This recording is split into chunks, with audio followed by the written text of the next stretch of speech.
എന്ന് പറയുന്നത് ശരിക്കും കാവ്യയെ കൊടുക്കാൻ വേണ്ടി അവരെ കൂട്ടുകാരികളെല്ലാം കൂടെ നിന്ന് പണിയെടുത്തപ്പോ തിരിച്ച് ഇവർക്ക് ഒരു പണിയെടുക്കണമെന്ന് പറഞ്ഞ് കൊടുത്ത ജയിലിൽ നിന്ന് വന്ന കോളില്ലേ, ആ കോള് നാദൃശ്യം എടുത്തതിന് ശേഷം മാത്രമാണ് ചേട്ടനിലേക്ക് തിരിയുന്നത്. ഇല്ലെങ്കിൽ കാവ്യ തന്നെയായിരുന്നു ഇതിലുണ്ടായിരുന്നത്. കാവ്യയെ കൊടുക്കാൻ വേണ്ടി വെച്ചിരുന്ന സ്ഥാനത്ത് ചേട്ടനെ അങ്ങോട്ട് കയറി ഏറ്റെടുത്തത്.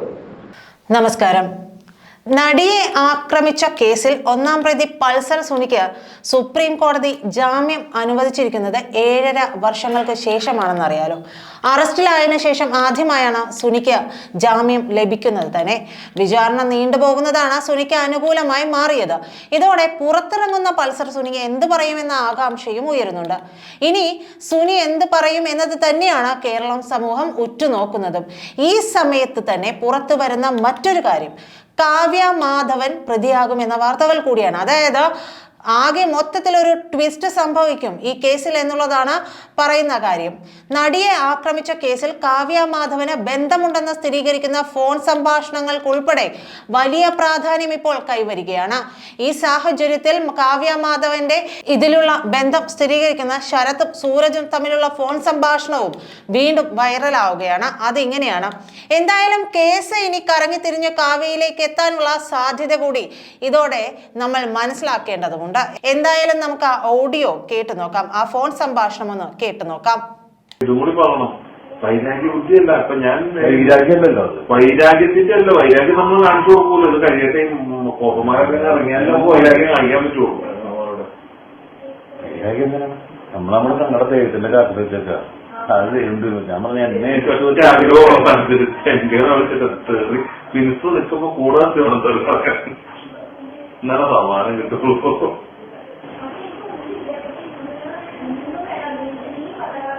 ഞങ്ങൾക്കറിയാം നിങ്ങൾ ചെയ്തിട്ടുണ്ട്. ഇനിയിപ്പോ ചെയ്തതിന്റെ ചെയ്തതിന്റെ അനുഭവിച്ചില്ല. വരുന്നവരെ തുടങ്ങാൻ പാടില്ല എന്നുള്ള വാക്കാൽ കോടതി പറഞ്ഞാൽ മതി, വേറെ ഒന്നുമില്ല.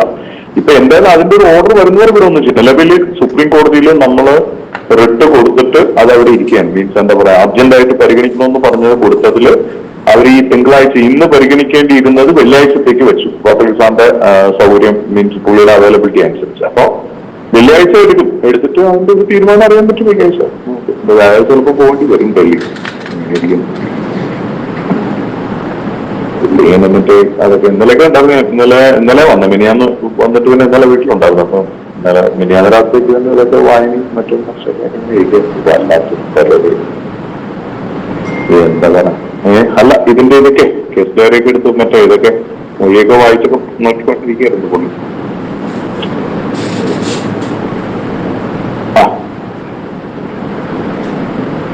പിന്നെ ഒരുപാട് പറയുന്ന വെച്ചാൽ അതിന്റെ റിപ്പോർട്ട് വന്നാൽ തന്നെ നമുക്ക് പിന്നെ വേണമെങ്കിൽ നമുക്ക് ആ റിപ്പോർട്ടിനനുസരിച്ച് എന്തെങ്കിലുമൊക്കെ മൂവ് ചെയ്യാൻ പറ്റും.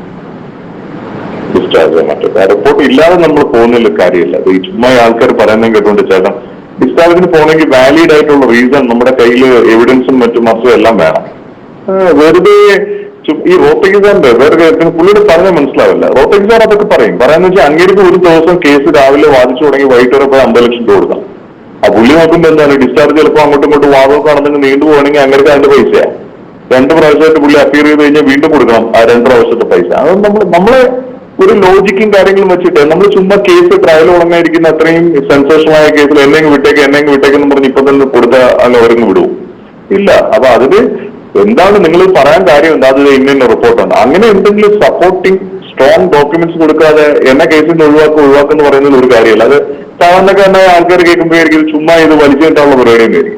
കേസ് ട്രയലിന് പോകാതെ വെറുതെ ഡിസ്ചാർജ് എന്ന് പറയും നമ്മൾ കേസ് ഡിലേ ആക്കുന്നു, നീട്ടിക്കൊണ്ടു പോകുന്നു എന്ന് ആരായിരുന്നല്ലോ അങ്ങനെയല്ലേ വിചാരിക്കും. നമുക്ക് എന്താ വേണ്ടത്, ആ റിപ്പോർട്ട് വരിക, ആ റിപ്പോർട്ടിൽ എന്താണുള്ളത് അതനുസരിച്ചിരിക്കും പുള്ളിയുടെ കാര്യങ്ങളല്ല. ആ റിപ്പോർട്ടാണ് നമ്മുടെ പ്രധാനം. അല്ലാതെ അല്ല റിപ്പോർട്ട് എന്നൊക്കെ വന്നാലേ അറിയാൻ പറ്റില്ല. അല്ല സാധ്യതയുണ്ട്, അതിന് വന്നാലേ അറിയാൻ പറ്റും എന്താണ് കാണുന്നത്. പുള്ളി ചില കാര്യങ്ങളൊക്കെ പറയുന്നതെന്ന് പിന്നെ നമ്മൾ പറഞ്ഞ പുള്ളിക്ക് കേരള തലയ്ക്ക് അത് മൂവിങ് അല്ലാന്നൊക്കെ പറയുന്നത് വെറുതെ. മറ്റേ ആ എക്സ്പെർട്ട് പറഞ്ഞ അത് മൂവ് ചെയ്യുന്ന വണ്ടി തന്നെയാണെന്ന് അന്ന് പറഞ്ഞു. പക്ഷെ എന്തായാലും നോക്കട്ടെ, നമുക്ക് റിപ്പോർട്ട് എന്തായാലും പുള്ളിയുടെ ഒരു കാര്യം എന്താ പറയാ, ഇത് ശരിക്കും പറഞ്ഞ എന്റെ ശരത്ത ഇത് മറ്റവർക്ക് വച്ചിരുന്ന സാധനം മനസ്സിലായില്ല. നമ്മൾ ഇന്നലെ ഞാൻ മിനിയാന്നൊക്കെ ഒരുപാട് ഇരുന്ന് അതൊന്ന് വായിച്ച ഇതെന്ന് പറയുന്നത് ശരിക്കും കാവ്യയെ കൊടുക്കാൻ വേണ്ടി അവരെ കൂട്ടുകാരികളെല്ലാം കൂടെ നിന്ന് പണിയെടുത്തപ്പോ തിരിച്ച് ഇവർക്ക് ഒരു പണിയെടുക്കണമെന്ന് പറഞ്ഞ് കൊടുത്ത സാധനമാണ്. അതിന് ചേട്ടന്റെ സംഭവമില്ല. ഈ വന്ന മറ്റേ ജയിലിൽ നിന്ന് വന്ന കോളില്ലേ, ആ കോള് നാഗസ്വം എടുത്തതിന് ശേഷം മാത്രമാണ് ചേട്ടനിലേക്ക് തിരിയുന്നത്. ഇല്ലെങ്കിൽ കാവ്യ തന്നെയായിരുന്നു ഇതിലുണ്ടായിരുന്നത്. കാവ്യയെ കൊടുക്കാൻ വേണ്ടി വെച്ചിരുന്ന സ്ഥാനത്ത് ചേട്ടനെ അങ്ങോട്ട് കയറി ഏറ്റുപിടിച്ചത്.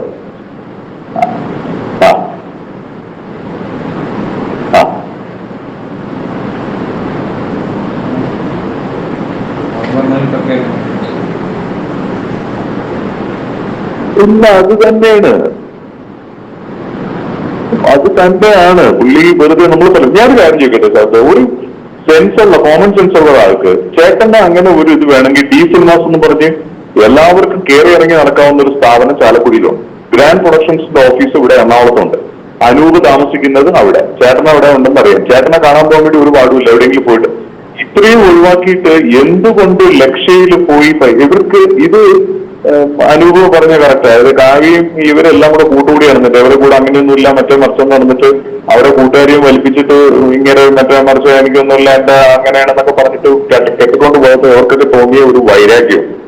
കാവ്യക്ക് ഒരു പണി കൊടുക്കണമെന്ന് വെച്ചതിലേക്ക് ഇതാണ്. പുള്ളി അതങ്ങോട്ട് സമ്മതിക്കാൻ പുള്ളിക്ക് വലിയ മടി. അവരും വിചാരം എന്താണ്, അവരെന്തോ ഭയങ്കര സംഭവമാണ്, ഇത് ചേട്ടന്റെ സമയദോഷമാണ്.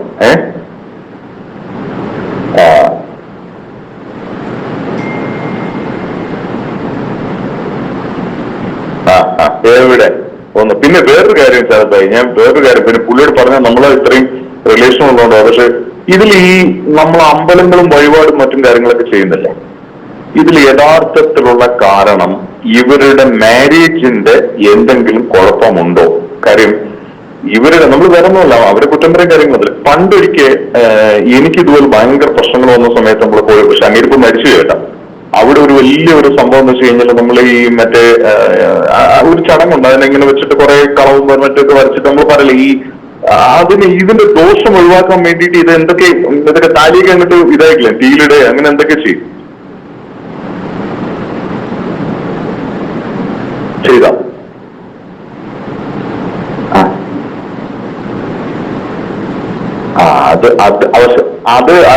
അത് കറക്റ്റ് ഏറ്റിട്ടില്ല. അതല്ല അത് ഏറ്റെങ്കിൽ ഇങ്ങനെയൊന്നും വരില്ല. കാര്യം ഇതിൽ പ്രധാന സംഭവം എന്ന് വെച്ച് കഴിഞ്ഞാൽ ധനനഷ്ടം എന്ന് പറയുന്ന ഭീകരമാണ്. പുള്ളി ഒന്ന് ആലോചിച്ചൊക്കെ പുള്ളിയുടെ ഒരു ഇതെടുത്ത് നോക്കിക്കഴിഞ്ഞാല് ഇത്രയും കാലത്ത് ഇതിന് മുമ്പൊക്കെ എന്ന് വെച്ചാൽ പുള്ളിക്ക് എങ്ങനെയെങ്കിലുമൊക്കെ എവിടെയെങ്കിലൊക്കെ നോക്കിയാൽ ജാക്ക് ഡാനിയിൽ പൈസ കിട്ടിയില്ല, പടം അങ്ങനെ പോയി. ടിങ്കൻ പകുതി വെച്ച് പടം മുടങ്ങി പ്രൊഡ്യൂസർ കുത്തോളെടുത്ത് അങ്ങനെ പോയി.